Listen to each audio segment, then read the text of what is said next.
Welcome to Channel 18 News. I'm Jim Rogers. Hopkins County Sheriff's deputies received the call of a suspicious person at a residence near Farm to Market Road 2653 and County Road 4738 Wednesday evening around 9:30 p.m. When Corporal Todd Evans responded, he found Christy Marie Green, age 33, of Sulphur Springs, walking in a bar ditch. He stopped to check her welfare, and when she was identified, it was found that she was wanted by Rockwall County for bond forfeiture, possession of a controlled substance, penalty group 3. Green was arrested and handcuffed, but later she fled on foot. Evans was forced to deploy his taser. She's in Hopkins County Jail charged with escape while arrested, confined, a felony, and is being held for Rockwall County. A credible Crime Stopper tip led Hopkins County deputies to a residence on State Highway 11 East on Wednesday. The Sheriff's Department was seeking William David McPherson, age 39, for violation of probation, burglary of a habitation with intent to commit other felony. That's a felony 1. And for violation of parole, assault, family violence, impede breath circulation, a felony 3. When they knocked on the door of the residence, no one answered. However, Paul Fenimore with the Sheriff's Office did not give up. He knocked numerous times on doors and windows, seeking to gain attention of anyone in the residence. Still, no one answered. He found an open window located on the south side of the residence, and a cell phone was heard to be vibrating on a table. Officers continued to announce their presence, but no acknowledgement. A door was heard squeaking shut, and the officer continued to call the wanted felon to come out the door. Finally, Lori Elaine McPherson, age 38, of Como, came to the door and opened it slightly. The wanted subject was inside. He was arrested on 2 warrants, and Miss McPherson was arrested for hinder apprehension or prosecution of a known felon. She's in Hopkins County Jail on a $10,000 bond. He's being held in jail on no bond. Wednesday afternoon in 8th Judicial District Court, 7 pleas were entered and sentencing was handed down, according to the Office of the District Attorney. Pleas and sentencing included Jeremy Don Campbell, pled to 12-month state jail time for endangering a child. He also pled to 4 years in the Texas Department of Criminal Justice for bail jumping. If he commits another felony, he's eligible for 25 years to life. Campbell, age 29, of Sulphur Springs, and his wife were charged with endangering with imminent bodily injury an 8-month-old child. The female child had tested positive for methamphetamine. Denzel Harris was sentenced to 5 years in prison for possession of a controlled substance over 1 gram, less than 4 grams. Adam Landauer had his probation revoked and was sentenced to 4 years in prison for burglary of a habitation.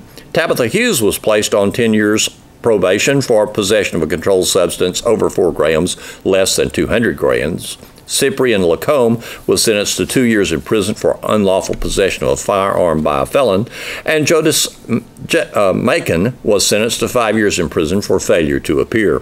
David Stewart was sentenced to 5 years deferred for delivery of marijuana more than 1/4 of an ounce but less than 5 pounds.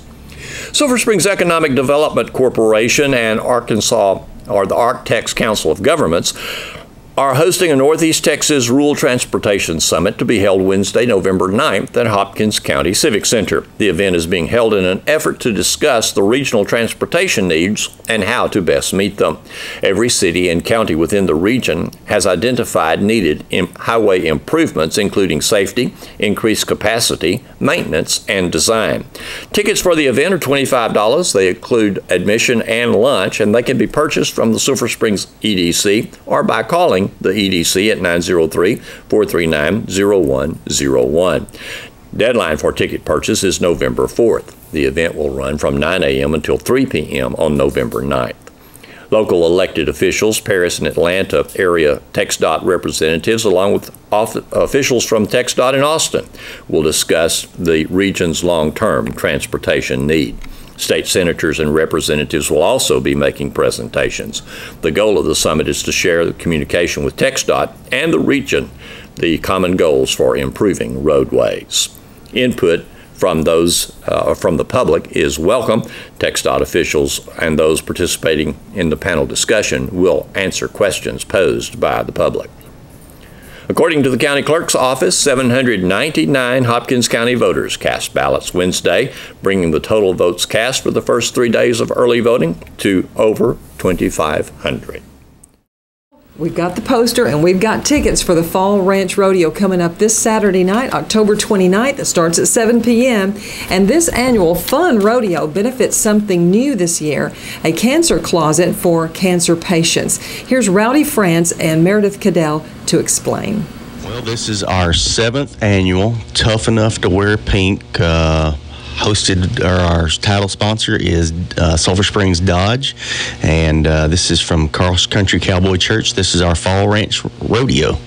So this is happening this Saturday at 7 o'clock at the Civic Center, and we're going to put on a great ranch rodeo. We've been putting this thing on, like we said, for 7 years, and we've got teams coming in from all over, great teams. We put on a great ranch rodeo. We've got I guess some of the best stock contractors you can get. We Chase Chadwick and Joe Bob Schaefer come in and bring us our cattle, and then we have Benton Priest bring our bucking horses. So you mentioned the cattle out of Cooper, is that right? Mm-hmm. Okay. Yep, they're out of Cooper, Texas, and they bring really good stock. So, it takes a lot of things to put on a good rodeo, and part of it, you got to have good livestock. And they've been doing this for quite a while, so they bring the right kind of cattle that you need, and they do the judging for us, the announcing, the timekeeping, all that kind of stuff. So they're just set up to do this stuff the right way. Well, it sounds like being event coordinator is super easy then. It is extremely easy. And you have people already in place. Now, this is a 10-team rodeo, is that right? We have 10 teams is where we close the rodeo off at, and that kind of keeps the rodeo down to, say, about a 2-hour run time to do the rodeo, and that way it doesn't get to be too long of an event. So we could bring more teams in, but that would make the event too long. So we keep it about 10 teams, and that makes it flow pretty quickly. Well, for those who don't know the difference, for those who may not know the difference between, let's say, a regular rodeo and a ranch rodeo, just briefly tell us. Well, ranch rodeo came out of things that would really happen on a ranch. So when you come to a ranch rodeo, you can expect to see things that they may not happen today as much, but 150, 200 years ago, this is the way you got work done on the ranch. And then the ranches started getting together and kind of started having competitions amongst one another. So that's where this all started. Ranch rodeo is a team sport. It's not individual like traditional rodeo. You have 4 men on a team, and we have 4 different events in the ranch rodeo, and all these teams are competing against one another, representing their ranch. So we have, one is sorting, and if you like watching cutting horses, ranch rodeo brings you really every kind of event you can think of. So if you like cutting, we have guys that ride into a herd of cattle, and the cattle are numbered. You get to ride in, and they call out a number, and you have to get that specific cow cut from the herd and across the line. So the other 3 guys are protecting that line. They have to keep the wrong cattle from getting across the line. And then once you get the right cattle across, you have another one to go get. You have to keep them from trying to get back with the herd. So you're working both directions. That's pretty exciting, especially if you like watching a good cutting horse, because now you got 4 of them working together. Our other event is branding. Now, some of us still do that. I myself still brand my cattle horseback. We ride into a herd of calves. You heel a calf. No neck loops. You have to heel them. So it shows off the skill of that cowboy to be able to ride into a herd, heel a calf, and then drag that calf out. And then we simulate it at the rodeo. It's a branding iron, but it's just covered in chalk, and they have to brand that calf and turn it loose. And then we got crowd-pleasing type events, As if all this isn't crowd-pleasing enough, right, Meredith? That's right. Well, I know what he's fixing to talk about. He's fixing to talk about wild cow milking, which is hysterical. Yeah, wild cow milking, the way I look at it is, people watch certain kinds of sports or certain kind of activities because they like to see good wrecks. We like the rough stock in traditional rodeo. We like to watch NASCAR because we want to see a good wreck, those kind of things. And so when it comes to ranch rodeo, the biggest crowd pleaser is wild cow milking. So you can figure out, because of the name of it, what it's like. Most cows that we see out in the pasture, they're you can walk around them. You really don't have a problem with them until you stick a rope around their neck and you've got them tied, and they don't become quite as friendly anymore. So, and then the next thing that happens is you're going to take some milk from this cow. So she's not too happy about this. You know, you get one guy, you don't get to put several ropes on her so that you can really hold her. Only one guy gets to rope this cow, and then the other three guys persuade her to give up her milk. So, you know, and then one guy is running the milk to a circle that stops their time. But that would have been something, you know, years and years ago. Not everybody had pens. They just had to do the workout on the open range. And if you had an orphan calf, you had to rope that cow and get some milk for that calf so that you didn't lose your calf. So it's a pretty neat event. It sounds pretty Western to me. Yeah. And then you got some kids events. Yes. We have, this year we're doing something a little bit different. This is actually one of Meredith's ideas. She came up with a great idea for our little kids. You know, we've done calf scrambles, and that's kind of a traditional thing in rodeo that you do calf scrambles for kids. But the little bitty kids usually have a really hard time of being able to, you know, have any success at that because they're too small. A calf can run over them. They can get hurt, and they can't catch a calf. 6 and under? Yeah, 6 and under. So what we're doing is a cash scramble, cash money. Okay. There's going to be $200, $101 bills, and then 5 $20 bills. They'll all be crumpled up. You don't know what's what, but they'll scatter that all around the arena, and they'll tell them get ready, set, and go, and they'll take off, and you can go collect as much of those dollar bills that you can grab. So fabulous idea. That way, these little kids have just as much a chance as, you know, these older kids of getting a prize. So and then not getting hurt. And not getting hurt. So it's a safety thing as well. And then a calf scramble for right. Then we have a calf scramble. We'll have 3 calves in the arena, and these kids will get a chance at 3 different prizes. There will be 2 $50 calves and 1 $100 calf. So they're competing for $200 as well. And those events are free. For every kid that shows up, all you got to do is get in the arena in your age group, as long as you're 6 and under for the cash and 7 to 12 in the calf scramble. Then you're going to see a team bucket race. That's another part of the entertainment. And we don't have time to describe it all. I wish we did. But let me tell you that it is Saturday night only, one performance of this ranch rodeo. Right. And how much does it cost to get in? $5, a whole $5. Yeah, and we actually even gave out tickets to the older kids that were going to have to pay. All of our local schools receive tickets from kindergarten through 2nd grade. So even some of the kids that would have been paying, because this is we're raising money for a foundation. There's 2 reasons that Cross Country Cowboy Church puts on this ranch rodeo. First of all is just to plant seeds, to tell people about Jesus Christ, to tell them about a Savior. And the other is to raise money for the Hopkins County Healthcare Foundation and local residents fighting cancer. Okay, and which you have been doing, although there wasn't a cancer closet until now, Meredith. Right, exactly. The past several years, they've donated the proceeds from the Ranch Rodeo to the Healthcare Foundation to go toward cancer patients. And there really wasn't a program developed at that point to do anything for cancer patients. And so we kind of got together and discussed, and so we decided to open a closet. We call it In My Closet. Reason being is because somebody says to you, where'd you get that beautiful necklace, or where'd you get that beautiful blouse? In my closet. And we want people to have the ownership of that. And so we have wigs and scarves and hats and cute little crocheted beanies, that they can have in the winter. We have crossword puzzles, Sudoku puzzles, books, lotions, and we do have some gift cards for gas money, things of that nature.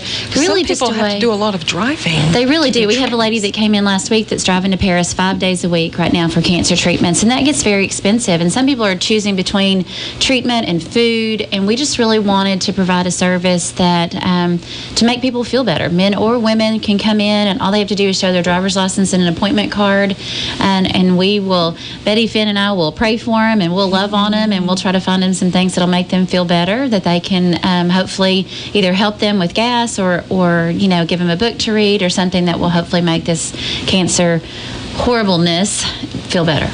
So it is for men, women, and even children. Absolutely. And if we don't have something there, that's the joy of having the support of the Cross Country Cowboy Church. We can find it. If somebody comes in and they have got dark hair and we don't have a dark wig, we've got several places that we can go to that will help them. Okay. We've just got a lot of different things specifically for cancer patients. We have a lady in Winsboro that makes these aprons, because cancer patients a lot of times have drainage tubes and you don't know what to do with those. They just kind of are there. And so she makes these beautiful apron type things that you can shower in. You can wear them anytime that those drainage tubes will stay in so that they don't get, dislodged or something like that. So there's a lot of different things we have available that, and we're always looking for donations. If people have older wigs, maybe they've survived cancer and they want to be part of the cancer closet, then they can bring those items in and we'll be glad to take them. Books, like I said, crossword puzzles, magazines, anything like that we can hopefully make people feel better.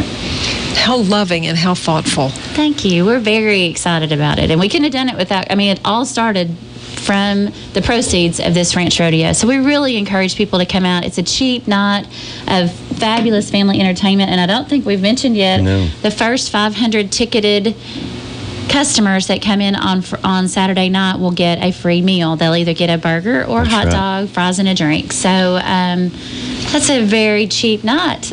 So this is the Civic Center this Saturday night, and what time? 7 o'clock. We start serving, though, at 6. So we'll start serving these meals. These first 500 ticket holders receive meals, so that'll start at 6 o'clock. Okay. It sounds like you have got so many fun things and also meaningful things in place for people from Cross Country Cowboy Church, benefiting the Healthcare Foundation. And fun at the rodeo. That's right. Absolutely. I hope everybody will come. If you've never been to a ranch rodeo, you are missing out. Right. You need to come. It's $5. It's a great night of entertainment, and like Rowdy said, it only goes about 2 hours, so you won't be out late on Saturday either.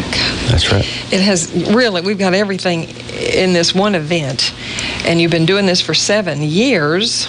And I hadn't realized the time had passed so fast. Yeah. And also, so many people will hearing Meredith's voice on the air, associate you with the Chamber and other things that you've done. Now you're Executive Director of the Healthcare Foundation. Yes, ma'am. Returning to the first line of work that you started out in. Am I right on that? Medical field. Well, I've done a lot. I used to teach medical classes at PJC, so I kind of have that in my background as well. So, I've done a little bit of everything. So, but it's wonderful. I'm very happy to be at the foundation, very happy to be associated with Cross Country Cowboy Church and this ranch rodeo. They're doing great things for our community, and I just think it's a great opportunity. And Rowdy, you are privileged to have a life that a whole bunch of us would like to have had. Raised in a family that's on the ranch and with horses and cattle. That's right. It's always been part of my life, and enjoy it. I enjoy being a part of trying to put on a ranch rodeo, and that's part of what the Cowboy Church does as well. This is our outreach. This is how we try to reach out in our community and tell people about Christ, but we get to also further the cowboy tradition. So it's an added bonus to that we try to let people in on what life used to be years and years ago, and that's the people we're trying to reach. They don't necessarily have to own horses or cattle, but they like that lifestyle. So that's a place where they could fit in at Cross Country Cowboy Church. Where is your church located? We are on Highway 19, about a mile south of I-30 on the east side of the road. Big metal building, has Cross Country Cowboy Church across the front of it. It's hard to miss. If they want to find some pictures of your church or activities, where can they go? You can go to crosscountrycowboychurch.org. That is our website, or you can look us up on Facebook as well. Okay, wonderful. Here's Don Julian with sports. The Wildcats basketball team, minus a few football players that will be coming in later, began practice Wednesday. Coach Clark Cipolletta is in his 3rd year as head coach of the Wildcats. I talked with Coach Cipolletta, who is expecting big things this season. My guys that are with me right now and the guys who are coming to me later, they really seem excited about it.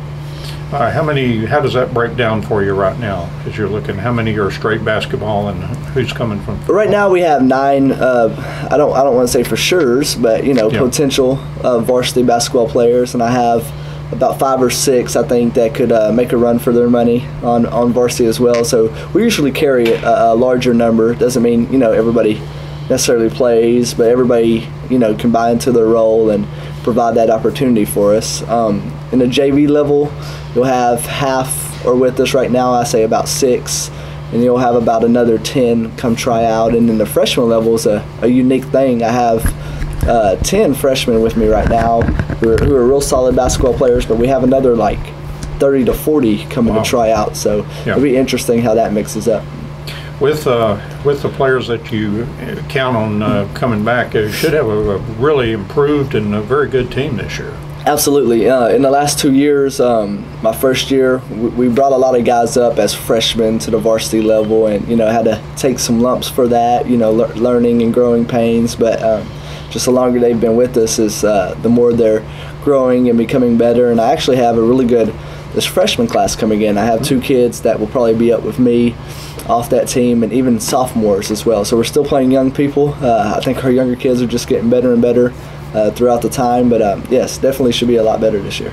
Most people remember the excitement of the JV team last year with Victor on there, the big, nice, tall fellow that's big in the paint, and then had some great three-point shooters that were with you last year, so that's a real good combination. Absolutely, yes, Victor adds a whole different dynamic, very athletic, very long kid, which we haven't had a lot of in Sulphur Springs. Our biggest kid was Kane Cody for the longest, and, you know, a 6'1" kid that's just really thick, changing to about a 6'7" kid that can jump a little bit, you know, changes things. Off that JV class last year, a bunch of the shooters actually left me.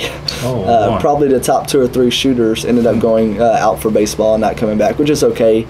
But I think we had a lot of athleticism off that class. You got Terrell Turman, who's in football right now, Tyson Goodson. We got Dedrick Godbolts, who's with us right now as well. So those 3 are really athletic, and I think can help us.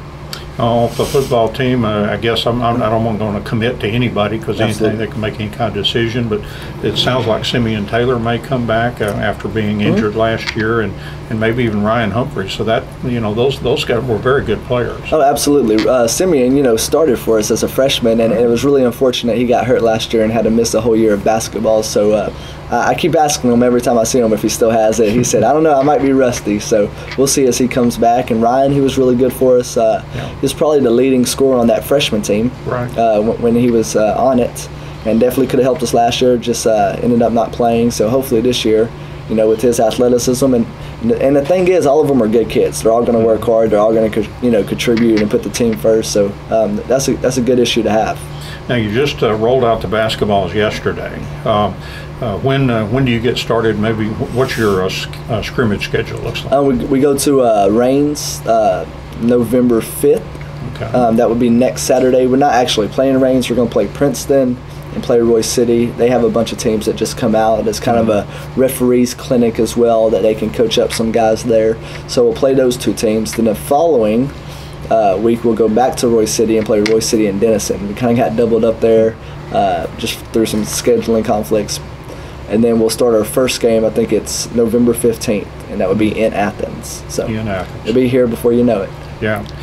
Your third year is obviously very exciting for you to start a third campaign here. Oh, absolutely. I just think as a program we're going in the right direction. I have guys, the craziest thing, we do this thing called sunrise shooting, where guys come up about 6:30 in the morning before school starts, and it's just shooting on their own. I don't lead it at all. But my first year we had 1 kid that would continually come. Last year we had 2 kids that came. This year I've had 90% of all my kids come. Wow. It's crazy. We've had over, I think there was like 15 kids get up over 10,000 shots. So, you know, that's just a testament to their hard work. And I feel like, you know, with the program being the way it is, people are being all in and really, you know, progressing towards that goal we're trying to get to. So, very good, Coach. Best of luck for a good season this year. Thank you so much. A Lady Cats basketball team, without a bunch expected when volleyball season is over, had their first practice back on October 19th. Lady Cats coach Jeff Chapman indicates things are pretty much on hold as far as scrimmages and games are concerned. I'm expecting 5 varsity girls and maybe 1 or 2 JV girls, and it's kind of it's exciting that it's close, but I want to be I want to be a good guy, and I want to be what I want to say professional about it. And I wish them all the success. In the same breath, yes, I want my girls, the ones I'm gonna get, but not at the expense of them, not being successful. It's good, the more success they have, I'm hoping that some of the kids grow from it and mature because they're a year older. But hopefully it'll help with us, because if it's kind of like if you're trained and you've been conditioned to lose, then maybe winning the same way, you're conditioned to win. Hopefully, it's a different game, but that's a philosophy I came up with, and sometimes it's true, sometimes it's not. But that's pretty true. If we have a game scheduled for November 8th, if volleyball continues, then we're gonna cancel that. And I told him that. I hope he's not too upset, but I told him that that we would do that, because varsity players, we only have 3 in the gym right now. But we have more bodies than we had in a while.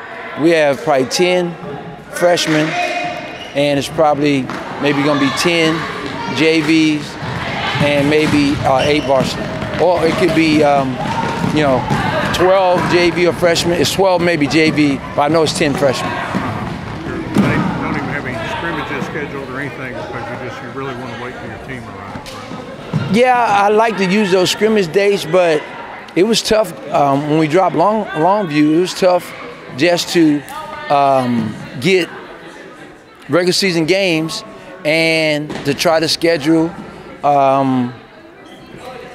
anybody, not knowing that those guys were still there. This is the first year I had so many main players over in that gym, and I say volleyball. But we're gonna have to do a Buddy told me from that was at Winsboro. Yeah. We have to play games and get ready. Yeah. But I'm so used to still having all that practice and getting ready for your first one. But they're gonna come in hitting the floor running, and the rest of the girls have already been going through. We're on defense and offense. We're kind of putting things together. Now you've got 3 really good ones that you've worked with for quite a while. Right. That are straight basketball with you right now. Yeah, the ones that decided that they don't do anything else. It is that way, and those 3, they're doing an excellent job. But of the 10 girls I have on my end right now, 10, 12, 3 of them are varsity and the rest JV. So if I set up anything, it'd be for JV and freshmen, and they, some of those kids are still trying to find their way. So I don't think it'll be very productive at this point if I did set up those scrimmages or games. And I put too much pressure on the JV and freshmen that are playing with me, and my expectation would be too high, and it's unfair to them when I do them like that. So they need to be taken a little bit slower, and I can't expect them to dominate a varsity team, and they're prepared for JV at this point. All right, so everything kind of really on hold for you until the volleyball girls come over. Yeah, I kind of feel like basketball did a few years ago, when everything they did depended on how far the football team went, and that's the nature of what we do. And now that's the same. The improvement of the volleyball program, it's the same for us right now. Both the Sulphur Bluff Bears and Lady Bears will be participating in the regional cross-country meet this Saturday at Lynn Creek Park in Grand Prairie after a good showing at a recent district meet. It's quite an accomplishment for both teams, but especially for the members of the Lady Bears, who make up the first girls cross-country team in the Bluff in quite some time. The Lady Bears include Diana Rosas, Kirsten Brown, Haley Halbert, Emily Gajardo, Emma Garza, and Delina Wilkins.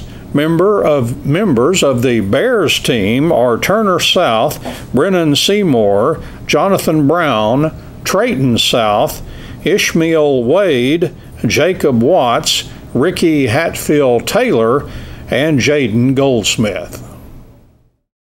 Thanks for watching Channel 18 News. Have a great evening.